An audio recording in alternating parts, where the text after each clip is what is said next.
Bonjour à tous et bienvenue à ce quatrième webinaire organisé par le Créa-École et Altios. Lors des 3 premiers webinaires, nous avons eu l'occasion d'aborder le rebond international en Europe, en Asie, en Amérique du Nord, avec le témoignage de dirigeants et experts. Aujourd'hui, pour ce quatrième webinaire, je vous propose de voir comment cette crise influe sur le modèle de développement international des entreprises. Quel impact sur leur stratégie de développement? Quels nouveaux modèles voyons-nous poindre? Quelle influence nouvelle, voire s'accélérer pour certaines? Et quelles sont les bonnes pratiques, les éléments qui ressortent de ces premières semaines de crise? Quel enseignement tirer pour cette nouvelle période qui s'ouvre? Pour évoquer ces différents sujets, j'ai le plaisir d'accueillir 7 experts et dirigeants d'entreprise qui vont pouvoir apporter leurs témoignages, retours d'expérience et conseils. Je vous rappelle également que ce webinaire sera d'une durée d'1 heure. Vous avez accès à une fonction de chat sur laquelle vous pourrez poser vos questions. Donc, n'hésitez pas à interagir. Et je rappelle aussi que pour ce webinaire, nous sommes un peu plus de 220 personnes connectées. Donc, merci à vous, merci à nos intervenants. Et je vais dès à présent passer la parole à Catherine Hédou, responsable du pôle d'accompagnement international du groupe Créa-École. Merci Patrick, bonjour à toutes et à tous. Et merci également à nouveau à Franck Couelan et Anthony Caillot pour leur participation à ce 4e webinaire qu'on organise avec Altios, qui est notre partenaire depuis plus de 12 ans pour votre accompagnement à l'international. Donc, nous le constatons tous, la crise sanitaire a rebattu les cartes dans de nombreux domaines et malgré le contexte actuel et toutes les mutations que nous connaissons aujourd'hui, ce que nous pouvons dire, c'est que nous avons constaté donc une contraction du commerce international en volume, avec, vous le voyez, un accès plus complexe à des marchés dont la hiérarchie à elle-même était pas mal chamboulée, avec également une montée des risques, que ce soit au niveau des pays ou au niveau des clients, des fournisseurs que vous pouvez avoir, l'instabilité aussi des devises, une supply chain qu'il faut souvent repenser, sécuriser, développer la digitalisation. Tout cela nécessite en fait pour vous de renforcer vos équilibres financiers pour que vous puissiez faire face à ces phénomènes, éventuellement d'ailleurs aussi aux à-coups possibles de la reprise d'activité, mais aussi, et ça c'est positif, d'être en mesure de continuer à investir pour aller de l'avant. Alors, comment être à la fois plus solide, plus agile, tout en poursuivant le développement de sa politique RSE? Faut-il rester dans toutes les courses? Faut-il revoir la localisation de certaines activités, développer le e-commerce, nouer des partenariats, renforcer ses fonds propres, ouvrir son capital? Beaucoup de questions et notre ambition, en fait, c'est d'être à vos côtés pour vous accompagner et vous conseiller dans cette réflexion stratégique mondiale, tant sur le plan financier, qui est notre domaine de compétences, qu'opérationnel, avec notamment la collaboration avec notre partenaire Altios. Alors pour ce faire, le Crédit Agricole met à votre disposition toute sa puissance et ses expertises domestiques, mais aussi internationales, avec une présence dans une 50aine de pays qui est complétée par des partenariats, des experts de premier plan en commerce international, en change, en leasing, en affacturage, en financement structuré, en fusion-acquisition, pour n'en citer que quelques-uns, et aussi des équipes internationales tout proches de vous, en caisse régionale, qui sont vos points d'entrée pour traiter vos opérations en proximité et également vous introduire auprès de leurs collègues dans le monde.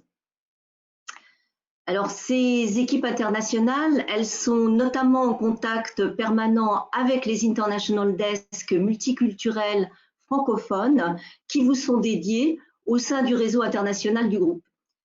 Ces desks, ils sont à votre écoute pour vous conseiller sur tous vos besoins, en synergie avec à la fois l'écosystème local, les desks Altios, et aussi vous permettre ainsi d'avoir un continuum de solutions à la fois bancaires et non bancaires. Voilà, donc je vous invite donc à partager votre réflexion stratégique mondiale avec votre chargé d'affaires en caisse régionale. Avec l'appui de tous ces experts, il pourra élaborer pour vous des solutions sur mesure, coordonnées à la fois en France et à l'international dans une approche transfrontière.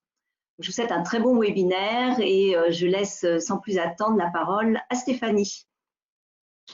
Merci beaucoup Catherine pour cette introduction. Donc vous notez la présence du Crédit Agricole à la fois près de chez vous en France au travers de leurs équipes internationales et puis aussi la dimension, la puissance du groupe via ses implantations à l'étranger et ses desks. J'ai le plaisir maintenant de passer la parole à Stéphanie Renaud qui est directrice de la direction des régions de France, Crédit Agricole CIB. Merci beaucoup Stéphanie. Merci Patrick. À mon tour de vous saluer toutes et tous et merci de votre participation à ce webinaire. C'est un plaisir pour moi d'intervenir sur ce sujet consacré donc à la stratégie de rebond en sortie de crise et notamment l'adaptation de votre stratégie à l'international. Il me revient en fait en début de webinaire de dresser le cadre et des grands enjeux qui se présentent pour les chefs d'entreprise que vous êtes suite à la crise sanitaire.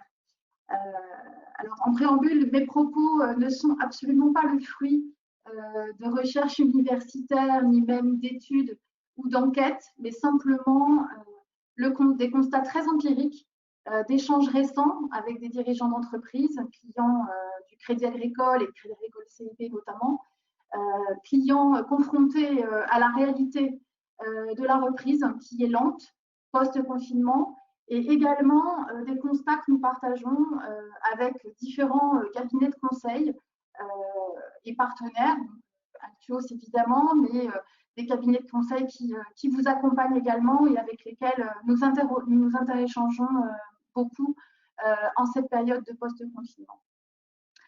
Pour démarrer, je pense qu'il est utile de rappeler la chronologie de ces dernières semaines et mois au cours desquels bien, en tant que dirigeant de PME et de TI, vous avez dû, avant toute chose, gérer l'urgence. Gérer l'urgence, tout d'abord en tant qu'employeur, afin de préserver la santé de vos collaborateurs. Ça veut dire, et c'est ce que nous avons vraiment constaté auprès de nos clients, adapter rapidement l'organisation, prendre des décisions fortes et très rapides de fermeture totale ou partielle de chaînes de production, d'agilité, pour mettre en place ou développer le télétravail. Voilà, différentes mesures que vous avez tous su mettre en place pour faire face à cette première phase d'urgence. La deuxième urgence en tant que dirigeant d'entreprise, évidemment, ça a été celle de la priorité financière. La question prioritaire de nos clients et de toutes les entreprises était de se dire comment je garantis la liquidité de mon entreprise pendant les semaines qui vont de confinement où l'activité était presque totalement à l'arrêt. Alors, il va sans dire que notamment le recours au PGE, prêt garanti par l'État, a été massif. Aujourd'hui, on approche toutes banques confondues, 500 000 demandes pour 90 milliards d'euros. Donc ça, c'est au titre du PGE, mais également toutes les lignes de liquidité bancaire disponibles qui ont permis aux entreprises de conforter leur trésorerie pour faire face à cette baisse drastique de chiffre d'affaires. Aujourd'hui, et depuis quelques semaines désormais, le dialogue avec nos clients clairement évolue. Et qu'est-ce qu'on constate après quelques semaines de déconfinement? D'abord, je dirais qu'il ne faut pas se dire qu'il y a une situation, ce serait extrêmement dangereux de généraliser. Il n'y a pas de situation unique et donc pas de solution unique. On constate différentes situations et je dirais sous format matriciel. C'est-à-dire que d'un côté, on voit, et c'est une surprise pour personne, des secteurs d'activité qui sont plus ou moins touchés avec une intensité différente. Toutefois, on peut quand même se dire que l'inédit de cette crise, c'est que très peu de secteurs sont totalement épargnés. Donc, on a vraiment une généralisation des impacts, mais avec des degrés variables. Et l'autre branche de la matrice, c'est le positionnement de l'entreprise elle-même sur son marché.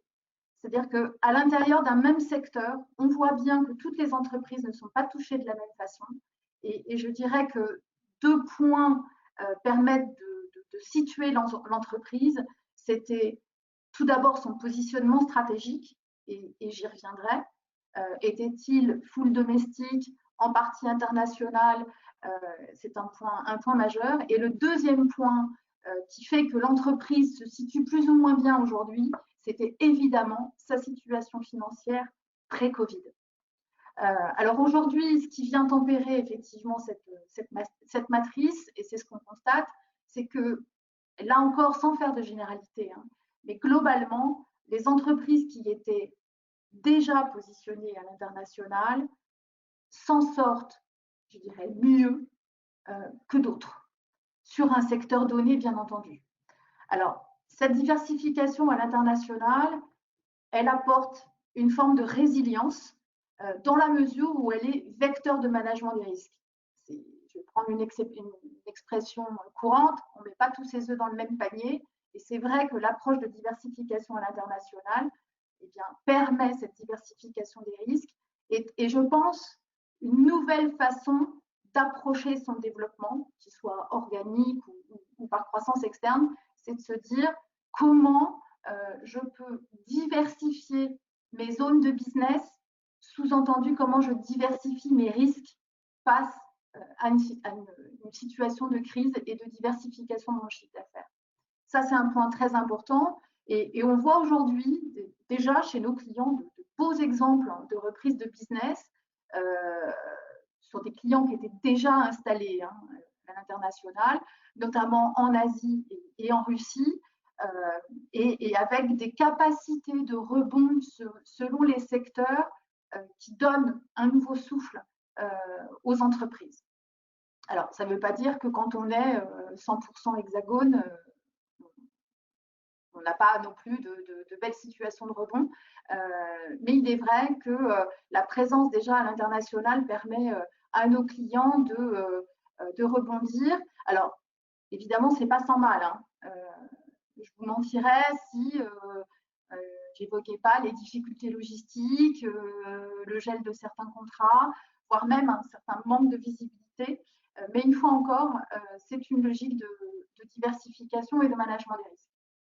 Alors aujourd'hui, chaque jour qui passe entraîne son lot d'incertitudes.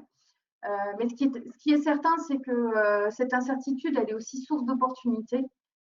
Donc, la question qui se pose désormais, c'est comment on prépare au mieux le rebond en tant que chef d'entreprise. Alors, évidemment, sans négliger la gestion courante. Et je pense que là-dessus, vous êtes tous extrêmement prudents et faites preuve de vigilance constante sur votre business au quotidien. En tout cas, nous, les échanges avec nos clients sont tous centrés autour, j'allais dire, d'une remise à plat. J'ai écrit revisiter sa raison d'être. C'est vraiment l'occasion de repenser son modèle économique, de repenser sa raison sociale, sa raison d'être et l'intégralité de sa chaîne de valeur. Tout à l'heure, Catherine a évoqué effectivement le fait de revisiter aussi toutes ces fournitures amont, la supply chain, mais également ses débouchés, et envisager par ce biais-là ça ou cette transformation. Évidemment, toutes les entreprises sont pas au même stade. Donc, je dirais que dans la redéfinition de la stratégie ou l'adaptation, si tant est qu'on ne la redéfinisse pas intégralement, en tout cas dans son adaptation, il y a aujourd'hui 2 volets qui sont indispensables. Le premier, et tout le monde en parle, c'est évidemment le digital et la transformation numérique. Je pense que là-dessus, les semaines qui viennent de passer nous ont donné suffisamment d'enseignements sans qu'on en dise plus. Et le deuxième, c'est évidemment l'international. Il n'y a pas de stratégie d'entreprise sans une analyse du volet international. Ça veut dire que, entouré de partenaires, entouré de conseils qui sont capables de vous accompagner dans l'élaboration de ces stratégies et les conclusions qu'il convient d'en tirer, en tout cas, on ne peut pas redéfinir sa stratégie sans se poser la question de est-ce que je suis à l'international? Si j'y vais, c'est où, comment? Et en tout cas, il y a voilà, aujourd'hui, il faut penser global et ça vaut pour toutes les tailles d'entreprise. Donc mes propos vont s'arrêter là puisque la suite des interventions vont évidemment détailler cette démarche de redéfinition de la stratégie. En tout état de cause, et c'est ce que disait Patrick tout à l'heure, nous on voit bien que la réussite de nos clients, elle ne s'improvise pas. S'engager dans une démarche à l'international est une démarche complexe qui nécessite des expertises, un accompagnement dédié et pour ça, une vraie préparation à l'aide de partenaires. Et le premier des partenaires, j'allais dire, c'est aussi votre banque. Votre chargé d'affaires au quotidien, il est là aussi, j'allais dire, en posture de banquier conseil pour écouter, pour comprendre votre stratégie. Et ça, j'insiste beaucoup. On ne peut pas conseiller nos clients si on ne comprend pas la stratégie de nos clients. Alors, quand on dit comprendre, ça veut dire dialoguer, ça veut dire d'abord être à l'écoute du dirigeant, mais aussi interagir et être en mesure d'apporter toutes les expertises et les savoir-faire d'un groupe comme le Crédit Agricole pour apporter des idées et des solutions. Donc, que ce soit en termes de relais de croissance, d'opportunités de cible, de stratégie financière. Et là-dessus, le groupe Crédit Agricole est là à vos côtés et plus que jamais. Je crois que dans le déroulé, je laisse la parole à François et Gaël. Merci beaucoup pour Stéphanie. Moi, ce que je retiens de ton intervention, tu parles de management des risques, de diversification de marché, relais de croissance, de résilience pour les entreprises qui sont un peu plus actives à l'international et que cette période aussi nous invite à repenser notre modèle de développement d'entreprise. Pour évoquer ces différents sujets, j'ai le plaisir maintenant de faire intervenir 3 personnes, donc un trio, avec François Lamotte, directeur d'Altios France, directeur général, Gaël Sabag, directeur associé d'Altios Stratégie, et Jean-Luc Estrade, du pôle d'accompagnement international du groupe Crédit Agricole. À vous, messieurs. Merci, Patrick. Bonjour à tous. C'est une vaste question qui nous est posée en 15 minutes. Comment revisiter sa chaîne de valeur à l'international? Alors, de la même façon que Stéphanie, on a essayé de répondre à cette question de façon empirique, avec des échanges avec les dirigeants, en étant très proche du terrain et en essayant d'apporter des observations opérationnelles. Et ce qu'on a essayé de faire avec Gaël et avec Jean-Luc, c'est de considérer la crise qui est là dans son acception asiatique. Comme vous le savez peut-être, la crise en chinois se dit Wei-Ji, Wei pour danger, Ji pour opportunité. Alors le danger, il est bien sûr toujours présent et Stéphanie l'a rappelé, il faut rester prudent. Et vous avez en tant que dirigeant un double impératif, à la fois appuyer sur le frein et l'accélérateur, à la fois être dans la gestion très court terme avec parcimonie et attention, et puis à la fois se projeter sur l'avenir et créer des opportunités, envisager le rebond. Et les opportunités qui se dégagent de cette crise, elles sont là et on voulait commencer par vous dire qu'il y a 2 opportunités, une vérité plutôt et des opportunités. La vérité, et Stéphanie l'a rappelé, c'est que l'international est un levier de croissance majeur pour les PME et les ETI. Juste un chiffre d'une étude Compass assez récente, si on regarde les PME, elles sont un tiers, 33%, à avoir une activité à l'international. Si on monte au cran des ETI, on passe à 57% des ETI qui sont présentes à l'international et les grandes entreprises à 89%. Donc on est bien sur un lien direct entre international et accélération du développement. Et d'ailleurs, un chiffre récent de la BPI était encourageant. 92% de leurs clients maintiennent leur position et leurs projets à l'international malgré la crise. Donc, on est bien dans une logique où le levier d'international, et quand on parle stratégie internationale, on parle stratégie tout court. La stratégie de l'entreprise, c'est sa stratégie internationale appliquée. Et donc, aujourd'hui, on est passé sur un mode où, c'est la deuxième observation, la deuxième opportunité qu'on voulait partager avec vous, où en fait, cette crise, si on la prend sous l'angle opportunité, elle accélère des mutations déjà profondes, mais qui préexistaient avant cette crise, avant début mars. Et ces leviers opérationnels et stratégiques, ils sont au nombre de 4. Ils ne sont pas nouveaux, vous les connaissez, simplement la crise leur redonne une ardente obligation. C'est un peu nos 4 points cardinaux, la boussole que nous vous proposons d'explorer ensemble. Le premier, c'est la raison d'être. Stéphanie en a parlé, on peut l'appeler sens, engagement, proposition de valeur ou purpose, comme disent les anglo-saxons. Mais, et on en a parlé en France avant la crise, ça date de 2019 avec la loi Pacte et le label des entreprises à mission. À l'international, c'est le label B Corp que vous connaissez, beaucoup d'entreprises y ont déjà souscrit.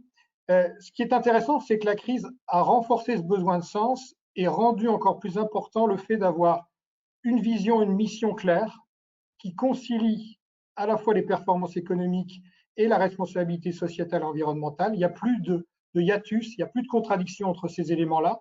C'est l'un et l'autre, pas l'un ou l'autre. Et puis, la crise, elle a aussi renforcé le fait que l'entreprise doit s'engager, il faut incarner et s'engager derrière cette raison d'être.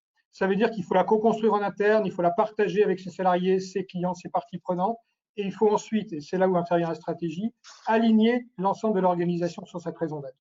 Et les entreprises qui ont fait ce travail, et celles qui l'entament aujourd'hui, sont mieux armées pour rebondir quand elles ont cette boussole stratégique. L'exemple récent que vous avez tous en tête, c'est Seb, qui avait défini une raison d'être très claire autour de l'embellissement de la vie quotidienne et qui, avec la crise, est sorti de la cuisine pour aller sur la mobilité en créant les vélos électriques et en innovant en une période où normalement tout le monde était en attente. Serge Ferrari, de la même façon, sur une raison d'être technique et très technologique, a pivoté sur des revêtements entre guillemets techniques pour l'habitat vers des revêtements vers la santé dans une accélération, une rapidité importante. Premier point, donc la raison d'être, la mission. Le deuxième point, c'est très important aussi, et vous avez parlé de global, Stéphanie, mais on ne peut pas penser global sans agir local. La crise, elle a renforcé l'importance et la prédominance du local. Alors, on en a beaucoup parlé du local pour sécuriser ses approvisionnements, les relocalisations, mais surtout le local aujourd'hui, pour vous qui êtes dans une stratégie internationale, c'est une façon de sécuriser son développement et ses activités sur ces marchés internationaux. Une stratégie de croissance internationale passe par un ancrage local. Un ancrage à la fois géographique, physique, à travers une présence et une implantation, on va le voir avec Gaël, dans des pays clés, et puis un pilotage centralisé, on peut être en local et piloter en central, et puis un ancrage culturel. Le local, c'est aussi la prise en compte des spécificités marché local, et dans les précédents webinaires auxquels vous avez peut-être assisté, vous avez vu des témoignages de chefs d'entreprise qui très vite, je pense à Camus notamment, ou à Agrogerm, qui avaient su adapter leur offre, leur service à la demande locale. Le local, c'est ce qui permet de passer et de sauter le pas d'une stratégie export à une stratégie d'internationalisation. Le digital, évidemment, le digital, on parlait de digitalisation avant, la crise a bien sûr accéléré ce phénomène, c'est toute la chaîne de valeur, on va en parler, qui est impactée. Il faut digitaliser sa prospection, commercialisation, son organisation RH, sa communication, sa prospection à distance, ses outils de pilotage logistique, c'est très important. Et puis, last but not least, l'ingénierie financière. On l'a mise dans un des leviers de stratégie globale parce que, selon nous, et on en a longuement parlé avec le Crédit Agricole, dans un contexte de montée des risques, le financement est un élément clé de la réussite d'une entreprise et il faut l'intégrer dès l'amont, dès le business plan, dès la stratégie, dès le cockpit. Sa stratégie export et import, on va en parler, sa stratégie d'implantation par croissance organique ou par croissance externe. Alors ces 4 mutations, on va les visiter avec Gaël et avec Jean-Luc, et j'ai envie de poser une première question à Gaël. Si on visite le levier de la raison d'être, Gaël, comment une entreprise aujourd'hui peut faire de la raison d'être un avantage compétitif pour sa stratégie internationale? Donc, bonjour à tous. D'abord, vous l'avez tous les deux évoqué, que ce soit François et Stéphanie. C'est important effectivement d'avoir cette boussole-là, de se poser des questions de quelle va être ma vision à 10 ans, ce qui va rendre mon entreprise unique, en quoi ma mission d'entreprise va participer aussi à un monde plus durable, plus responsable. Ce que l'on voit par exemple aujourd'hui, c'est qu'un cluster au pôle de compétitivité comme EMC2 vient vraiment inscrire le durable et le responsable dans sa stratégie de développement. Ça va être important de voir aussi comment ces valeurs-là vont être traduites auprès des équipes et auprès des partenaires. Ce que l'on voit effectivement, c'est que c'est important de travailler sur ces sujets avant quelque part de les subir. On a un certain nombre de secteurs qui quelque part se sont mis à travailler une raison d'être parce que les donneurs d'ordre dans l'automobile, dans l'aéro, dans l'industrie posaient vraiment une responsabilité RSE et attendaient en fait de leurs fournisseurs et partenaires d'avoir cette responsabilité RSE. Pour nous, c'est vraiment important que vous puissiez la travailler, la définir, y compris aussi travailler sur vos priorités marché. Aujourd'hui, pour avoir travaillé par exemple avec des sociétés qui étaient dans le domaine du transport public, du mobilier urbain, qui avaient vraiment une vraie mission RSE, elles suivaient des collectivités locales et territoriales qui étaient en pointe sur ces questions-là. Elles revisitaient aussi leur stratégie internationale en ayant ciblé au préalable des pays comme la Belgique, comme la Suisse pour aller sur un export limitrophe, et finalement elles accéléraient. À la fois, elles accéléraient sur des marchés qui étaient fortement en pointe sur les RSE, et en même temps, elles accéléraient aussi sur des villes de smart cities. Par exemple, des villes comme Singapour, comme Hong Kong, comme l'Europe du Nord. Donc, c'est important aussi de voir que cette raison d'être, elle peut vous amener aussi elle va vous aider en fait à définir votre stratégie internationale, et je laisserai Anthony nous présenter aussi comment Fonto dei Vivo a cette raison d'être qui quelque part est un accélérateur de ce développement international et du choix des marchés. C'est important d'avoir dans ce contexte d'incertitude un contexte VUCA que certains appellent, qui est vraiment le contexte incertain et volatile, c'est d'avoir vraiment un why impactant, avoir une proposition de valeur qui soit impactante. Ce que l'on visitait avec notre équipe en Chine, le comportement des consommateurs aujourd'hui qui évolue vers des produits dans la cosmétique qui sont des produits qui font du bien, qui font plaisir, qui sont des produits qualitatifs, et finalement ces consommateurs chinois qui attendaient en fait cette qualité. C'est donc important aussi de bien avoir une raison d'être qui soit impactante, que vos partenaires soient aussi en phase avec cette raison d'être. Les sociétés qu'on accompagne et qui ont vraiment une raison d'être forte vont aussi avoir des partenaires qui vont être installés sur ces questions-là, qui vont avoir aussi une organisation impactante et qui vont pouvoir aussi, par exemple, avoir un effet levier, un effet de prescription auprès des pouvoirs publics sur ces questions de sens. Et dans un monde aujourd'hui qui, comme le disait Stéphanie, le positionnement stratégique a été chahuté. Vous avez des compétiteurs qui ont perdu de la vitesse, vous avez des compétiteurs qui sont beaucoup plus offensifs. Donc vraiment, votre stratégie de différenciation, elle va passer aussi par la raison d'être. Merci Gaël. Deuxième dimension, le local. Et ça serait intéressant de voir dans une logique vraiment opérationnelle, court terme et moyen terme, comment une stratégie d'ancrage local est une clé de réussite et d'accélération à l'international. Alors, ce qui est aussi important, c'est de revisiter ce local par rapport aussi à son positionnement stratégique, à ses marchés. On a des marchés qui nécessitent d'être local.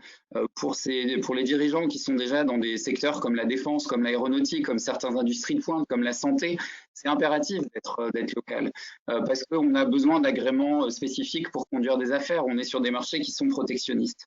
On a aussi des marchés où finalement c'est le potentiel de marché. Quand on est dans le domaine de la farine, quand on est dans le domaine du sirop, de la boisson, c'est évident demain que des marchés comme la Chine, comme les États-Unis, comme l'Inde sont des marchés qui sont des marchés continentaux où ça va être important non seulement en termes d'avantages compétitifs d'avoir un produit local, mais aussi de proposer aux consommateurs locaux, aux clients finaux, de s'approprier en fait cette offre produit.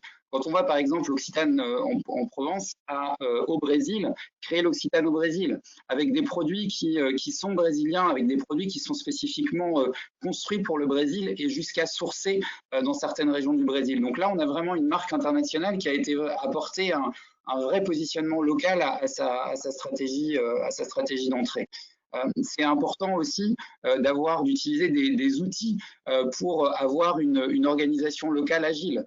Aujourd'hui, ça peut être des exemples de portage salarial, de stratégie de ressources humaines localement, comment piloter demain ces RH localement, comment demain justement avoir aussi des questions d'approvisionnement. Il y a des stratégies d'accélération où le local peut passer par la croissance externe. On citait certains secteurs complexes qui nécessitent ce local. Ce que l'on voit aussi, c'est que quelque part, c'est un export distanciel qui est en train de s'installer. Là, ça va être important aussi de pouvoir piloter ces équipes, de pouvoir avoir demain des responsables export qui vont, au-delà d'ouvrir des marchés, mais qui vont vraiment aussi être en capacité d'animer les partenaires, de travailler avec des outils digitaux. Donc, c'est un mélange de local où aujourd'hui certains marchés doivent être vus avec cet élément local pour rassurer les consommateurs, rassurer vos clients finaux et vraiment vous apporter de l'ancrage. Quand on est dans des business models qui sont complexes ou qu'on est en direct avec des clients finaux, il faut s'installer localement. Raison d'être impactante, primauté au local avec des solutions très opérationnelles. Tout cela dans une logique de digitalisation. Aujourd'hui, ce qui a peut-être changé avec la crise, c'est que le digital est passé d'un état d'outil à un état de culture générale dans toute l'entreprise. Et aujourd'hui, comment on peut concrètement mettre le digital au service de notre accélération internationale également? D'abord, ce que l'on voit, c'est que c'est vraiment maintenant un outil et une stratégie qui s'adapte à tout type d'entreprise. On n'est pas dans une stratégie pour les grands groupes, on est vraiment dans une stratégie, y compris pour les PME et pour les ETI. C'est vraiment un outil qui est vecteur aujourd'hui de transformation de votre business model. Ce que l'on a vu, c'est que, par exemple, dans le domaine de la cosmétique, en plein cœur de la crise à Wuhan, une société de cosmétiques qui avait certains vendeurs s'est mis en fait à faire pivoter les vendeurs et à leur demander d'animer les réseaux sociaux, de jouer un rôle d'influenceur. Les ventes, elles ont augmenté de 200% et finalement, cette utilisation du digital, elle est vraiment restée. En croisant avec un certain nombre de sociétés dans le domaine des biens de consommation aujourd'hui, elles nous demandent de travailler sur des recrutements de business développeurs sur les réseaux digitaux. C'est qu'on est, on est vraiment passé des réseaux physiques où aujourd'hui, on va vraiment côtoyer le digital sur l'aspect commercial. Ce qui est important aussi, c'est que au-delà des salons qui ont été vraiment un événement, des pavillons de lancement pour votre prospection, certains salons sont fermés ou sont annulés, mais sont en train de revisiter aussi un événement de manière en distanciel. Le premier événement qui a été revisité en distanciel, c'est la foire de Shanghai en plein cœur, la Fashion Week, en plein cœur de cette crise. Et ce que l'on voit, c'est que les salons sont vraiment en train de pivoter aussi sur le digital. Vos organisations RH pivotent aussi en digital. Vous avez tous managé vos équipes via des outils comme Teams, Zoom ou autres. Ce que l'on voit, c'est que c'est aussi ces outils-là qui vont vous permettre d'animer vos partenaires, de les prospecter et vraiment de faire vivre l'entreprise. Les secteurs qu'on attendait un tout petit peu moins et aujourd'hui se développent également sur cette digitalisation.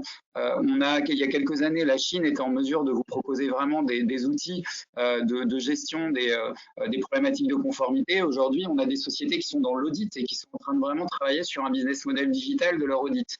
Le supply chain également, c'est un essor du e-commerce. Aujourd'hui, on voit un certain nombre d'applications qui permettent vraiment de piloter cette partie digitale, notamment sur des sujets qui ne sont pas que le marketing, le commercial. Donc, c'est vraiment l'enjeu maintenant va être de comment gérer le dernier mètre relationnel dans cette démarche de développement international. Merci Gaël. Et le dernier élément clé de notre points cardinaux, c'est évidemment l'ingénierie financière. On parle bien d'ingénierie parce qu'il faut associer des solutions de financement à la fois publiques et privées, à la fois court, moyen et long terme. Jean-Luc, comment aujourd'hui financer et sécuriser son rebond à l'international pour une PME ou pour une ETI? Bonjour à toutes et à tous. Merci François. Alors, effectivement, c'est une question. Alors, plutôt que de parler d'ailleurs d'ingénierie financière, moi j'irais plutôt sur quelles solutions peut-on mettre en œuvre aujourd'hui, avec en ayant en tête qu'on ne va pas forcément vous parler d'instruments très nouveaux, mais compte tenu du contexte de crise actuelle, eh bien, il y a un certain nombre d'outils qui vont présenter particulièrement un intérêt. Alors, quel est le point de départ pour parler avec son banquier? Je dirais, au regard de ce que Gaël et François vous nous avez exprimé, clairement, le point de départ, c'est je cherche à remettre à plat mon positionnement international à l'appui d'une démarche structurée avec Altios. Et la suite logique ou l'aboutissement logique de l'élaboration de cette stratégie, c'est de construire un business plan et de quantifier les besoins financiers. Et ça va être à partir de là que nous allons entrer en scène en tant que banquier, justement pour réfléchir avec l'entreprise à des solutions, un ensemble de solutions financières cohérentes qui lui permettront, comme disait Catherine tout à l'heure, justement, d'être à la fois solide et agile pour tenir dans ce contexte de crise et puis pour profiter des opportunités puisqu'il y en a. Alors, simplement, très rapidement, aujourd'hui, quand on développe une stratégie export, c'est-à-dire depuis la France pour atteindre des marchés étrangers, là, il est un peu absurde d'aller puiser dans la trésorerie. Donc, autant profiter au maximum de tout le dispositif qui existe déjà depuis un certain temps. Côté secteur public, vous le savez bien, il y a l'assurance prospection, il y a chaque région a normalement un paquet d'aides et de subventions pour faciliter la démarche. Et ça va être le travail d'Altios de vous aider à constituer les dossiers. Et puis, la banque a aussi quelque chose à vous proposer. Ça peut être, je dirais de manière tout à fait basique, un prêt moyen terme, éventuellement adossé à la garantie internationale de BPI France pour les PME, ou aussi la solution du cofinancement avec BPI France, un prêt croissance internationale et le prêt moyen terme de la banque. Je dirais surtout ce qu'il faut avoir en tête, et ça a été dit un petit peu au départ, c'est qu'aujourd'hui, nous, banquiers, on voit bien qu'il y a un affaiblissement de la confiance entre les acteurs du commerce international. Et puis, il y a une montée des risques indéniables, qu'a souligné Catherine en introduction. Et là-dessus, il va falloir absolument qu'on anticipe avec vous comment sécuriser vos transactions à l'export. Et puis, l'autre volet, puisqu'on veut vraiment vous donner de l'agilité financière, c'est comment on finance également toutes ces créances à l'export. Vous le retrouverez dans le document, hein. Ce que je voudrais juste ajouter, ce qui est important, c'est que vous êtes soumis à des contraintes financières, mais dans certains pays, vos futurs clients vont l'être encore plus. Et aujourd'hui, si vous voulez proposer une solution de financement à vos clients, surtout quand vous vendez des biens, eh bien cette proposition, elle peut faire la différence par rapport à d'autres concurrents. Donc ça aussi, parlez-en avec nous en amont. Je voudrais juste ajouter une petite chose avant de passer à l'autre slide, c'est que l'import fait aussi partie aujourd'hui des repositionnements à l'international. Songez à un produit qui est quand même assez intéressant, c'est le crédit documentaire avec clause UPAS, parce que ça vous permettra, vous, d'avoir des délais de règlement et votre fournisseur d'être payé au comptant. Je n'en dis pas plus. Voilà. Et donc, je vais rebondir sur ce qu'évoquait Gaël tout à l'heure, c'est que le local, et c'est le slide suivant, le local de plus en plus est la condition pour se développer sur des marchés, en particulier sur des grands marchés, souvent éloignés. Alors, il faut avoir en tête qu'on va être confronté à un certain nombre de contraintes quand on va sur des marchés de ce type-là, avec une présence locale, qui peut être soit un bureau, une succursale, une filiale, ou on y va en achetant une entreprise locale. Clairement, on va mobiliser des ressources financières importantes, on va s'exposer à du risque pays, à du risque de change, en plus du risque d'échec économique. Et puis, il est important, dans ce contexte de crise, de conserver un minimum de marge de manœuvre financière. Donc, il va falloir raisonner, et on va le faire avec vous, un niveau d'endettement optimal. Et dans certains cas, on va vous parler de haut de bilan, peut-être d'aller trouver des compléments en fonds propres. Voilà. On peut passer au dernier slide tout de suite pour dire deux mots des solutions. Je ne sais pas si Patrick nous entend pour arriver au dernier slide. Voilà. Parfait. Donc, comment mobiliser justement ces ressources financières adaptées? Comment nous, on va discuter avec vous? Toujours, on va partir du business plan, c'est vraiment le point de départ. Et c'est important pour qu'on soit vraiment aligné. Je crois que c'est François tout à l'heure qui en parlait. Alignons les partenaires, vraiment alignons la banque et parlons stratégie aussi en associant la banque parce qu'il faut qu'elle partage votre vision. Nous, ce qu'on va vous apporter, c'est des informations. On disait, on est présent en France, au plus près de vous, via votre chargé d'affaires, mais il y a toute une chaîne d'experts et de membres du groupe Crédit Agricole qui sont à l'étranger. Moi, j'ai fait ça 10 ans, par exemple, Portugal, Brésil. Et on va vous apporter des informations pour vous dire, est-ce qu'il est plus intéressant de financer mon projet depuis la France ou bien est-ce que je vais aller solliciter les banques à l'étranger?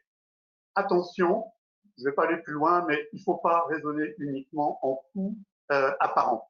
Il y a un tas d'informations à aller chercher, pas simplement les taux d'intérêt comparés, il y a de la fiscalité, il y a de la réglementation, il y a du risque de change, il y a aussi la difficulté d'accéder au financement à l'étranger, mais on est là pour vous y aider. Et puis, revenons en France, une discussion vraiment importante aujourd'hui à avoir avec la banque, c'est quel est le regard de la banque sur le niveau d'endettement optimal, comment adapter ce niveau d'endettement par rapport aux fonds propres. Est-ce qu'on va jouer plutôt sur des ressources fonds propres, et c'est tout à fait possible, ou bien est-ce qu'on va jouer sur une dette qui n'est pas forcément bancaire, ou qui peut être multibancaire, ça peut être du placement privé, ça peut être de la dette obligataire, mais vraiment l'idée c'est de conserver cette marge de manœuvre financière. On va vous parler de solutions qui existent du côté du secteur public, BPI France tout particulièrement, parce que Gaël évoquait tout à l'heure le sujet de la croissance externe. Il y a un produit auquel qu'il faut regarder chez BPI France, c'est ce fonds qui s'appelle Build Up International, où ils vont co-investir à vos côtés. Et il y a aussi, je dirais, tout le volet de comment je sécurise une implantation ou une croissance externe. Et là aussi, on va aller voir dans le secteur public la garantie de projet international, la garantie de projet stratégique, etc. Et puis, on va aussi regarder toute la sécurisation du risque de change, parce que c'est loin, loin d'être négligeable quand on développe une implantation à l'étranger. Voilà, je ne sais pas si j'ai oublié quelque chose, mais tu vas me le dire, François. Tout est bien. Merci. Merci beaucoup. Merci. François, je ne sais pas si tu voulais conclure sur cette session. Non, le temps file et je pense qu'on peut passer directement au témoignage, bien sûr. Parfait. Merci beaucoup, messieurs, à vous trois pour cette intervention. Je pense qu'on aurait pu évoquer vos propos pendant 1 heure allègrement. Je vais à présent passer la parole à une société, à Franck Coëlan, qui est le directeur général du groupe Inodry.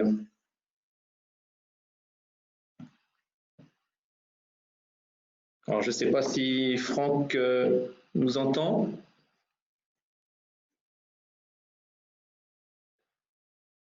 Franck, ce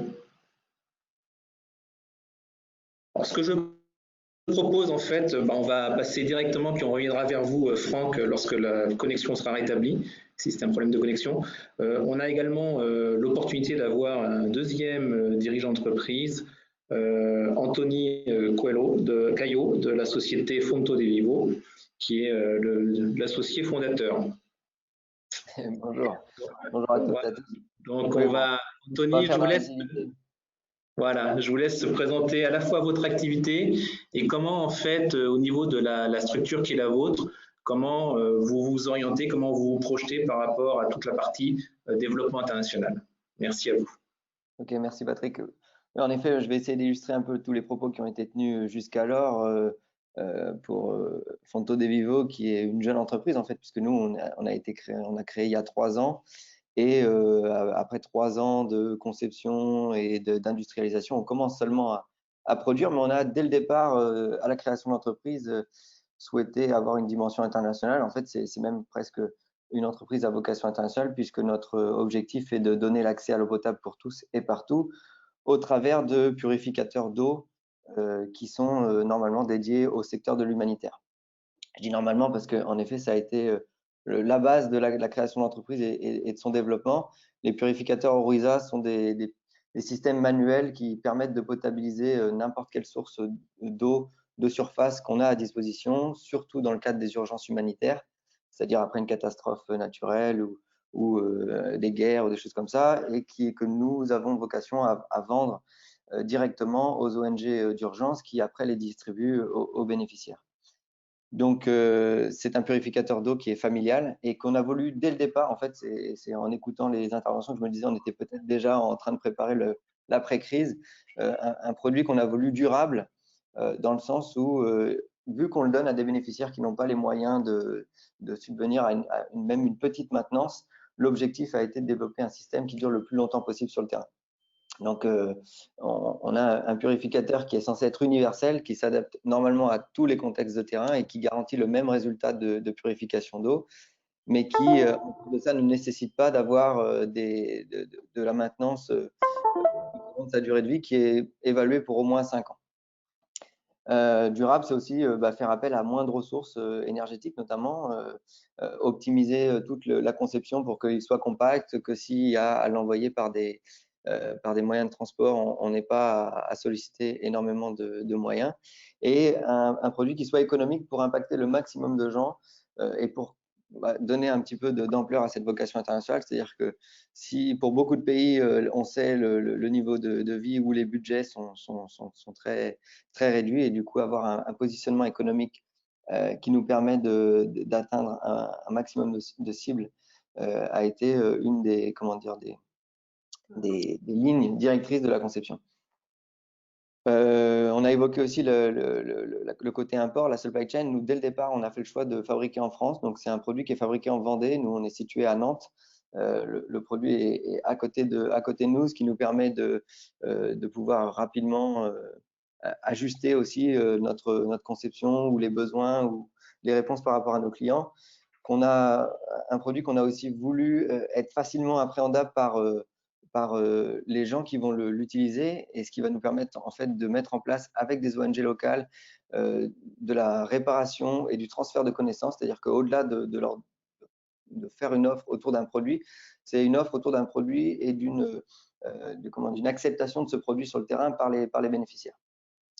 Et ça va en fait jusqu'à les outils de communication et les outils, on va dire, digitaux, là, pour rebondir sur tout ce qui a été dit sur le digital, que l'on souhaite déployer au travers de notre purificateur. C'est-à-dire qu'on va mettre en place dès le départ, dès la commercialisation, un système de mesure d'impact de notre outil. C'est-à-dire on veut savoir où vont être distribués les purificateurs et s'ils sont réellement utilisés. S'il y a des défaillances, de pouvoir faire remonter ça depuis le terrain au travers des ONG locales ou internationales, pour que nous qui avons gardé en fait comme structuration d'entreprise la R&D et la commercialisation, le marketing, on puisse facilement adapter ce produit et la gamme de produits aux besoins qui sont sur le terrain. Alors ça, c'est vrai qu'on a fait une levée de fonds l'année dernière et qui était autour de ce concept-là, du purificateur d'eau et de sa vocation humanitaire, mais on sait que pour aller plus loin, il va falloir maintenant avoir une structuration d'entreprise qui intéresse des investisseurs financiers. Et donc la stratégie internationale a été depuis déjà, dès le départ de la première levée de fonds, la réflexion qu'on a menée pour pouvoir, dans l'année qui arrive, faire un peu des crash tests, on va dire, sur certains pays, et pour pouvoir après avoir un déploiement à l'international et solliciter le concours de financeurs internationaux. Avec l'accompagnement d'Altios, on a par exemple revu notre diversification de cibles pour, comme l'a dit une intervenante, ne pas mettre tous les œufs dans le même panier et donc élargir un peu le pipe commercial. Donc, on s'était dit, nous, de toute façon, un produit qui fonctionne pour les ONG de développement, on va pouvoir après l'amener petit à petit vers d'autres cibles. Et c'est vrai que, en fait, on le pensait trop tard et tout de suite, on s'est dit, non, il faut qu'on aille diversifier nos cibles. Donc, avec une proposition de valeur qui, en fait, peut être retravaillée et qui permet d'atteindre assez vite, avec le même produit, ces différentes cibles. Donc, la sécurité civile, par exemple, ou les gouvernements locaux peuvent être intéressés par nos produits parce qu'ils vont avoir un bénéfice produit qui va être pas celui qu'on avait pensé pour les ONG de développement ou d'urgence, mais qui est spécifiquement dédié pour elles. Et ça se fait donc du coup pour nous dans des pays qui ont à peu près les mêmes caractéristiques. Ce sera toujours des pays avec des fortes disparités entre la ruralité et la citadinité, où on trouve des populations vulnérables, soit dans l'isolement géographique, soit des communautés ou des ethnies qui vivent un peu à part, qui sont affectées par le changement climatique, et puis indispensable pour nous qui disposent de ressources en eau, puisqu'on n'a pas encore, enfin en tout cas nous on ne développe pas un système qui permet de capter de l'eau ou d'avoir de l'eau potable. Et ça passe par un marketing adapté. C'est-à-dire que dès le départ de notre développement, on a réfléchi à des marques. Donc, Fonto de Vivo, c'est source de vie en espéranto. Donc, il y avait le choix pour être international de l'anglais ou d'une autre langue, donc qui est un peu désuète, mais que nous, on a voulu remettre au goût du jour. Et d'une marque de produit, Orisa, qui se prononce dans tous les pays et sans avoir de signification particulière. Ça a été un peu anticipé pour éviter d'avoir à faire machine arrière sur nos produits, de développer toute la communication et de se rendre compte qu'après, finalement, c'est une injure dans un des pays qu'on souhaite cibler. Travailler sur des supports qui soient multilingues et personnalisables aussi parce que, comme je le disais, on souhaite développer ce produit auprès de communautés qui parfois parlent des dialectes. Et il faut qu'avec nos clients, on soit en mesure d'adapter nos supports de communication pour que ce soit traduit dans un dialecte local.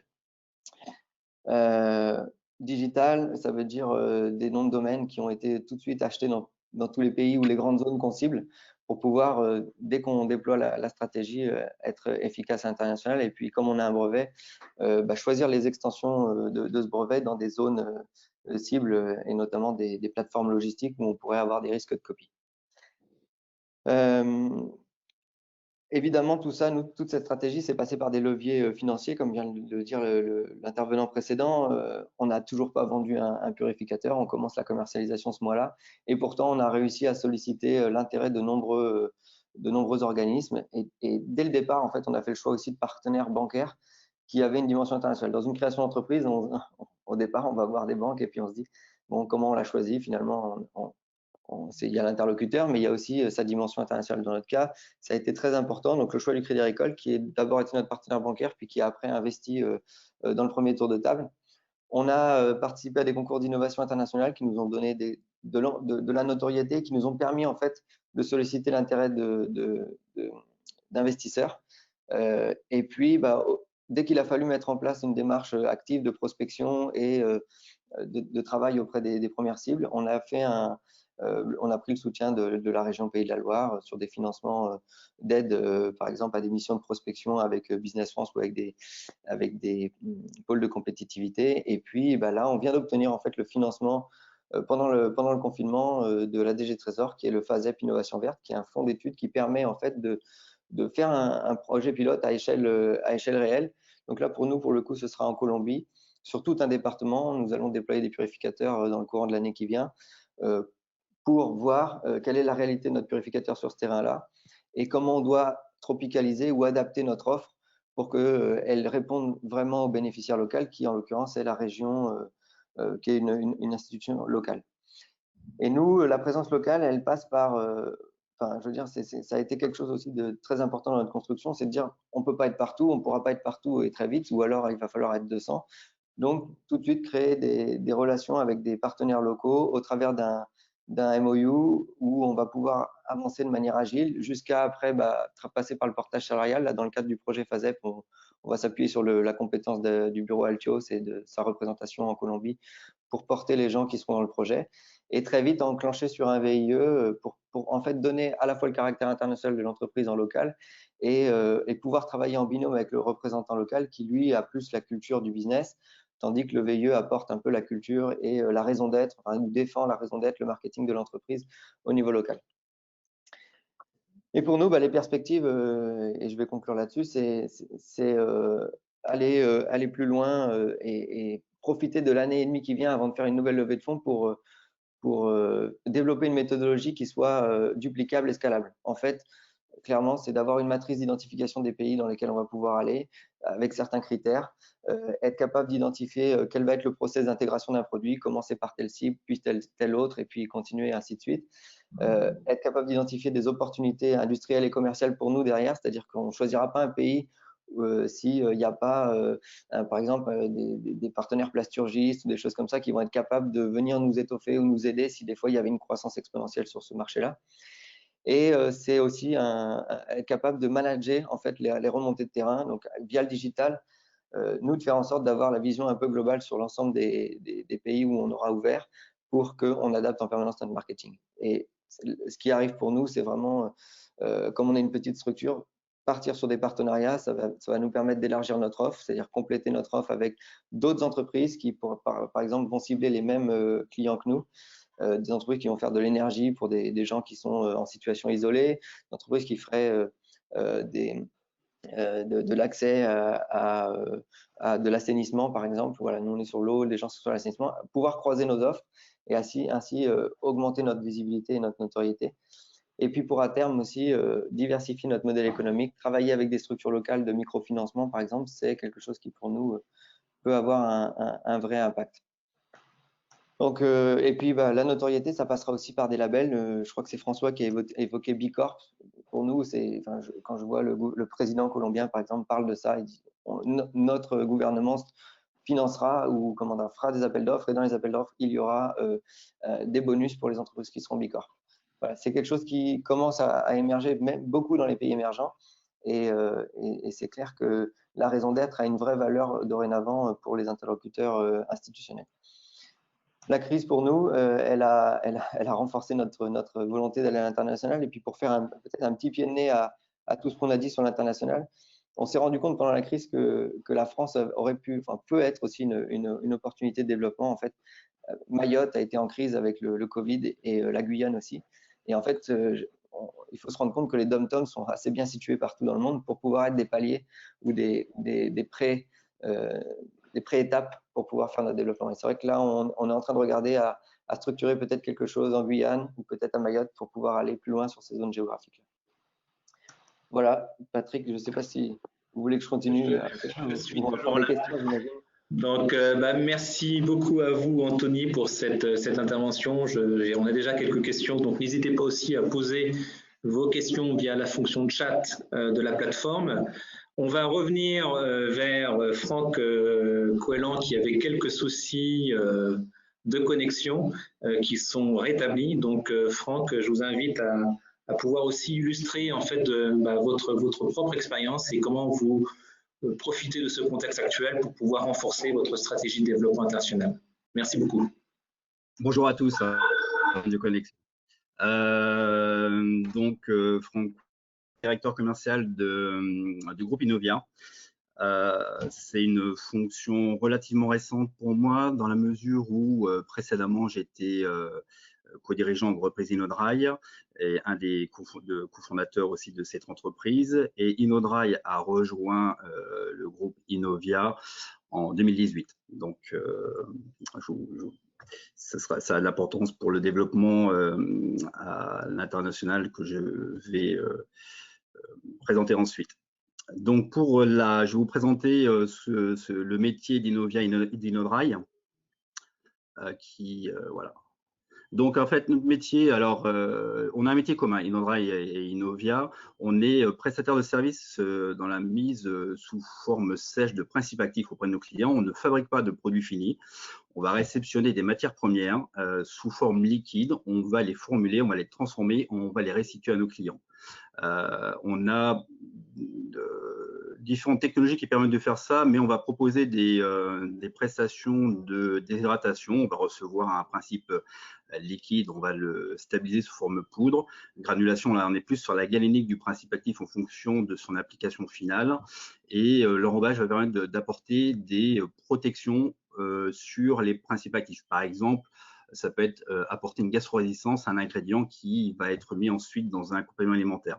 Donc, on est sur des métiers très techniques avec des clients, des interfaces aussi qui sont relativement techniques et des marchés très ciblés et des marchés de niche. Avec le rapprochement d'InnoDry et avec Innovia, on a 4 sites industriels qui sont basés en France, tous basés en France, 200 R&D qui permettent d'accompagner le développement auprès de nos clients. On va accompagner nos clients de la phase de développement, de formulation jusqu'à la prestation industrielle. Et on va intervenir dans l'alimentaire de manière assez large, dans l'alimentation animale, enfin plutôt complément alimentaire pour animaux, pharma et des métiers un peu plus techniques. On est déjà présent à l'international. On a plusieurs clients internationaux, mais on les a acquis, je dirais, par opportunité. C'est-à-dire qu'on va avoir une stratégie commerciale, enfin un développement commercial qui va se faire par le biais de salons qui vont être basés en Europe et on va répondre à des demandes commerciales qui sont entrantes. On n'a pas une démarche proactive pour aller chercher et cibler des clients particuliers en fonction des pays. Et ça, c'est vraiment le point de départ de l'accompagnement avec Altios, c'est de changer notre stratégie et d'être beaucoup plus proactif et ne pas, entre guillemets, subir la demande de nos clients. L'enjeu et le but aussi est de développer, d'avoir une croissance de notre chiffre d'affaires et aussi d'augmenter notre capacité de production. Donc les enjeux, comme je commençais à l'expliquer, c'est qu'on veut cibler les marchés, cibler les pays tout d'abord. La stratégie est plutôt d'aller sur les pays sur lesquels on est déjà présent. Ensuite, cibler les marchés en fonction des pays, c'est-à-dire est-ce qu'on va plus cibler le food, le pharma ou le feed en fonction des pays. Également faire l'analyse de la concurrence qui nous semble très importante pour nous. Tout simplement, j'ai un exemple, on a des clients allemands qui viennent nous voir, on est basé en France, mais on a des concurrents qui sont en Allemagne. Et c'est de se poser la question pourquoi ces clients sont venus nous voir, quels sont nos points positifs ou de différenciation par rapport à nos concurrents qui sont basés au plus près des clients qui viennent nous voir. Donc, c'est d'avoir une analyse un peu plus fine, une cartographie de la concurrence pour mieux mettre en place une stratégie de développement à l'international. Donc là, sur ce slide-là, c'est la représentation un petit peu de comment s'imbrique InnoDry par rapport à Innovia. Et au-dessus d'Innovia, il y a Adisseo. Alors Adisseo, c'est un des leaders mondiaux de l'alimentation animale qui est basé, alors c'est 2500 personnes, c'est 15 usines et c'est un rayonnement commercial assez large sur l'international. Donc pour l'instant, la stratégie de développement à l'international se passe au niveau d'InnoDry et Innovia. Mais ADCO peut aussi être intégré et est aussi un effet de levier, une passerelle pour appuyer ce développement à l'international sur sûrement des ingrédients un peu plus spécifiques du monde animal. Là, c'est assez important parce que là, quand on voit ce schéma, c'est la notion de transversalité. Quand j'ai fait appel à Altios pour développer la stratégie, je n'avais pas forcément en tête, alors j'avais bien en tête le fait qu'il fallait avoir une démarche beaucoup plus ciblée et construite et proactive sur les marchés, mais il y a la cartographie qui est faite de la structuration interne d'une entreprise.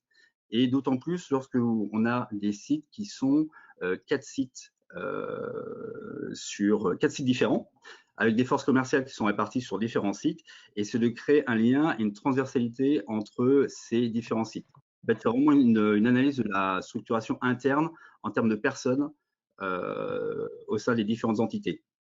Et on se rend compte là qu'on n'a pas tous la même manière de fonctionner. On n'a pas tous la même idée du développement et du développement à l'international. Et c'est déjà un audit qu'il faut faire en interne. Donc là, on a marqué avec Yann un temps d'arrêt qui était d'écouter un petit peu, enfin d'écouter les gens au sein de l'entreprise et d'avoir leur vision du développement à l'international. On est vraiment dans une approche différente. Hein. Comme je disais, on a des clients, on a la chance d'avoir des clients qui viennent nous voir pour faire appel à nos services. Et là, on a une démarche complètement inverse. On veut initier quelque chose, on va aller chercher les clients. Et aller chercher les clients, à mon sens, c'est pas tout à fait la même démarche. Donc, il faut être armé pour ça. Et ça ne concerne pas que le service commercial, ça concerne aussi tous les services transversaux et connexes qui vont être en lien avec le client. La qualité, le service supply chain, enfin tout le monde doit participer à cette aventure, à cette dynamique pour le développement à l'international. Donc un temps d'arrêt a été marqué, une série d'interviews, de vision stratégique de l'entreprise, d'essayer de créer du lien, de la transversalité. Donc là, on est encore dans cette phase-là avec Altios. Mais on va passer en stade de la stratégie, c'est de s'appuyer sur InnoDrive qui va avoir un peu plus de flexibilité, de réactivité qui est, après cet audit interne qui a été fait, un peu mieux armé pour aller, pour commencer ce travail à l'international et commencer à aller voir ce qui se passe sur les marchés, commencer à faire toutes ces analyses dont je parlais, de la concurrence, et commencer à faire des liens avec des clients potentiels sur les différents pays. Et de développer une stratégie aussi, c'est de se dire ensuite, est-ce qu'on continue à développer l'équipe commerciale? Est-ce qu'on ne fait pas plutôt appel à des relais sur certains pays? On va s'appuyer sur les forces en présence Altios qui sont présents sur les différents pays. Donc voilà, aujourd'hui, après ce temps d'arrêt, cet audit interne, on modifie un petit peu la stratégie, mais dans l'idée d'accompagner tout l'ensemble du groupe vers l'international et de faire de mettre en place une stratégie de développement. Et la mise en place en interne de groupes de travail, justement sur la structuration du service commercial, la structuration de l'offre marketing, ça c'est aussi quelque chose de très important puisqu'on s'est rendu compte qu'avec la réunion de 2 entités, on n'avait pas forcément les mêmes supports de communication, donc c'est d'apporter de la clarté par rapport à cette communication à l'international. Très bien. Merci beaucoup, Franck, pour ce retour d'expérience. Je pense qu'en effet, ce qui est intéressant dans ce que vous dites, c'est que vous étiez présent à l'international, mais on a déjà voulu faire un temps de pause pour vraiment s'assurer que l'entreprise était bien structurée pour aller capter de nouveaux clients. Et on est dans un domaine d'activité où vous ne pouvez pas facilement vous appuyer sur des distributeurs. On est vraiment en direct avec des clients. Donc, il fallait vraiment que l'entreprise soit extrêmement bien structurée pour justement gérer ces nouveaux clients allemands, gérer ces nouveaux clients européens, avec aussi toute la transversalité que vous évoquiez sur les effets leviers du groupe, puisque vous êtes une PME dans un groupe qui est elle-même dans un grand groupe. Donc, il y a aussi toute cette transversalité à prendre en compte. On reviendra s'il y a des questions pour Franck Coëlan. Patrick, je te laisse la main. Messieurs, merci beaucoup pour votre intervention. On va passer maintenant à la session de questions-réponses. Donc, on a 10 minutes ensemble, n'hésitez pas. On a une première question de la part d'une entreprise où je crois que c'est la société Fonto de Vivo qui avait évoqué en fait cette solution de pouvoir se doter à l'étranger en Colombie d'une solution RH de portage salarial. Et en fait, une entreprise, un dirigeant s'intéressait à savoir de quoi, comment fonctionnait en fait ce type d'opération, comment on pouvait mettre en œuvre ce type d'opération et quel intérêt pour l'entreprise. Donc, Anthony, si vous pouviez intervenir ou si une autre personne, libre à vous. Moi, je veux bien intervenir, mais c'est vrai qu'avec votre soutien, puisque c'est pas quelque chose qu'on a encore mis en place, mais qu'on prévoit de mettre en place à partir du mois de septembre. Pour moi, l'intérêt, il est d'avoir identifié un relais local dans le pays avec qui j'ai l'habitude de travailler et qui là va pouvoir, je veux dire, ne pas engager de dépenses personnelles ou des choses comme ça, et il sera un salarié de Fonto de Vivo, mais porté par la structure Altios en Colombie, ce qui veut dire, ce qui résume pour moi à payer une prestation à Altios qui se charge après de lui donner un cadre et puis de lui donner aussi le management, les bureaux, etc. Ce qui est assez rassurant aussi, plutôt que d'avoir quelqu'un qui va falloir aussi trouver un bureau, etc. Je ne sais pas si Gaël peut compléter mon propos. Non, mais je pense en effet, on l'a vu, c'était important en termes d'effet levier pour capitaliser sur la Colombie et toucher plus largement la zone andine, d'avoir un ancrage local. Donc, ce qui a été proposé à Fonto de Vivo, c'était non pas demain de créer un établissement qui va aller porter vos équipes, mais qu'on puisse, nous, au travers de notre payroll, vraiment porter ce collaborateur-là, qui va avoir un rôle d'ambassadeur, de développeur commercial et qui va aussi avoir du lien local avec les autorités régionales de Colombie. C'est vrai que c'est le bon intermédiaire avant d'avoir à créer une structure qui soit un peu lourde, des démarches juridiques, etc. C'est après le MOU, je pense que c'est l'étape d'après qui nous permet d'être toujours agile, mais en ayant une surface d'action qui est plus grande, quoi. Je pense que ce qu'on mettait aussi en avant, c'était la notion d'être local. Quelque part, aujourd'hui, vous avez la confiance d'autorités consulaires colombiennes qui vous ont donné cette possibilité de mettre en place un démonstrateur en Colombie. D'arriver avec un point d'ancrage local, ça leur montre aussi que vous n'êtes pas dans le one-shot. Vous êtes vraiment installé durablement en Colombie et vous pouvez tout de suite dire aux Colombiens s'il y a besoin de réfléchir à d'autres régions pilotes parce qu'elles sont aussi sur des problématiques isolées d'accès à l'eau. On peut le faire parce que nous, Fonto de Vivo, on dispose de quelqu'un en Colombie. Donc, c'est vraiment cette notion aussi d'apporter de l'ancrage local au projet. Tout à fait. Très bien, merci à vous. Une autre question, je crois que c'est Jean-Luc, tu évoquais en fait le fonds Build-up de BPI France pour des projets de croissance externe internationale.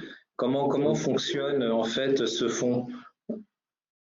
Sur le principe, c'est tout bête. En fait, lorsqu'on décide d'investir dans une société à l'étranger, c'est donc la société française qui va acheter le contrôle ou la totalité du capital de la cible à l'étranger. Sauf que pour, j'allais dire, réunir un tour de table suffisant, on a souvent besoin d'une solution fonds propres, pas simplement s'appuyer sur de la dette, et c'est encore plus vrai aujourd'hui qu'hier. Donc, ce que propose depuis à peu près 1 an et demi BPI France, c'est un fonds qui ne va pas prendre une participation sur la maison mère française, mais qui va co-investir en achetant une part des actions de la société cible à l'étranger, toujours sous forme minoritaire. On parle de tickets qui se situent en général autour de 10 millions à 150 millions de mémoire d'euros. Bon, ça s'adresse à des PME françaises qui ont quand même une certaine base. Je crois de mémoire que le seuil se situe autour de 20 millions d'euros en France. Et qu'est-ce qu'on peut en dire d'autre? Donc, ils ont pour vocation de toute façon d'être toujours minoritaires. Donc, vous aurez votre contrôle si vous investissez en co-investissement avec ce fonds build-up. Et c'est quand même un élément qui vient apporter une dose de fonds propres et qui ne vient pas épuiser la marge de manœuvre financière de l'investisseur français. Je ne sais pas si je réponds à la question. Et je pense qu'il est important aussi, Jean-Luc, c'est montrer qu'au niveau de l'État, l'accélération par croissance externe s'installe vraiment. C'est-à-dire que pendant longtemps, on a plutôt été sur des croissances externes de grandes entreprises. Là, la BPI reconnaît aussi une accélération des croissances externes sur les PME et donc la mise en place du fonds Build-up qui a vocation aussi de soutenir ces acquisitions à l'international. Oui, finalement, tout autant que sur le marché français maintenant, oui. Très bien, je vais prendre une dernière question et là peut-être m'adresser plutôt à François. François, une PME qui s'interroge en fait, qui veut renforcer son développement international. Quels seraient les 3-4 conseils, facteurs clés pour pouvoir en fait négocier son accélération internationale? Est-ce qu'il y a des éléments qui ressortent? On parlait des 4 leviers stratégiques opérationnels, mais de par ton expérience au niveau des PME françaises, qu'est-ce que tu peux voir? Merci Patrick. C'est une question assez vaste, mais une question vraiment intéressante qui est en fait en forme de conclusion de ce webinaire. Je pense qu'aujourd'hui, en effet, il y a un préalable, c'est de se dire il n'y a pas de tabou à l'international. Et quand on écoute Franto De Vivo parler, on se rend compte que ça peut être un levier. Donc, quelquefois en France, on se dit il y a 130 000 entreprises qui exportent. Je crois qu'il y en a 200 000 en Italie et 300 000 en Allemagne. Donc, il y a, première chose, ne pas avoir de complexe. L'international est réservé à tout le monde. C'est une question d'état d'esprit. Premier point, peut-être, c'est de se dire, on l'a dit, hein, la proposition de valeur, elle est clé. Il faut peut-être prendre un peu de temps au début pour interroger sa proposition de valeur. Tout le monde peut le faire, ce n'est pas l'apanage des grandes entreprises. Et la proposition de valeur, elle doit être construite, et vous l'avez dit chacun à votre tour, avec l'interne. C'est-à-dire que c'est par l'interne et c'est dans un processus de co-construction qu'on peut y arriver. Ce temps d'arrêt qui prend en général 4 à 6 mois, il nous fera gagner du temps ensuite. Après, un deuxième point important, c'est qu'il y a des solutions agiles et on ne faut pas penser implantation comme contrainte financière et contrainte temporelle. Il y a des solutions pour s'implanter localement, on en a parlé, qui sont très agiles, du portage, de la domiciliation, des créations de filiales à travers des partenaires pour passer, disons, d'une structure de commercialisation export classique à l'international. Ça, c'est le deuxième point. Le local et l'implantation n'est pas forcément synonyme de coût et de temps. Et puis ensuite, c'est de se dire qu'on doit aussi, je pense, s'entourer. Il y a des partenaires et tout le monde aujourd'hui autour de ce webinaire montrait que l'entreprise n'est pas seule. Il y a une étude récente qui montrait que le patron dirigeant d'entreprise pouvait souffrir de troubles psychologiques et de solitude dans cette crise. S'entourer, c'est clé, et tout le monde l'a dit à son tour. Stéphanie a commencé le webinaire par là. Donc vos partenaires bancaires, vos partenaires conseils, vos partenaires d'accompagnement internationaux sont là au service, et les partenaires publics, pour vous accompagner. Et puis peut-être le dernier point, c'est avoir de l'ambition, parce qu'aujourd'hui, les produits français sont dans le monde, et on a vu des webinaires Chine, des webinaires États-Unis sur les grandes zones, sont des produits qui ont des vrais atouts. On a une vraie infrastructure, on a une vraie qualité à la fois publique et privée de financement d'accompagnement. Donc il y a ce tremplin qu'il faut profiter et bonbons un peu le torse, et soyons fiers des PME françaises pour gagner à l'international. Merci beaucoup François, merci à vous tous pour votre présence. On arrive à la fin de ce webinaire, donc vous étiez un peu plus de 200 aujourd'hui connectés à ce webinaire. C'était le 4e d'un premier cycle, et puis je vous annonce que vous aurez 2 nouveaux webinaires avec le groupe Crédicole et Altios, l'un dédié aux industries du vin et un second dédié à l'agroalimentaire. Donc ces 2 webinaires se dérouleront fin juin, début juillet, et on reviendra vers vous pour vous indiquer les dates. Vous retrouvez sur cette diapositive en fait les coordonnées pour toute information sur le Crédicole concernant les services qu'ils peuvent vous apporter à l'international, et notamment sur ces prochains événements, et de la même façon sur Altios via le LinkedIn. Donc merci encore à vous tous. On a été ravis de passer cette heure avec vous, et puis on vous souhaite une très bonne reprise et à très bientôt.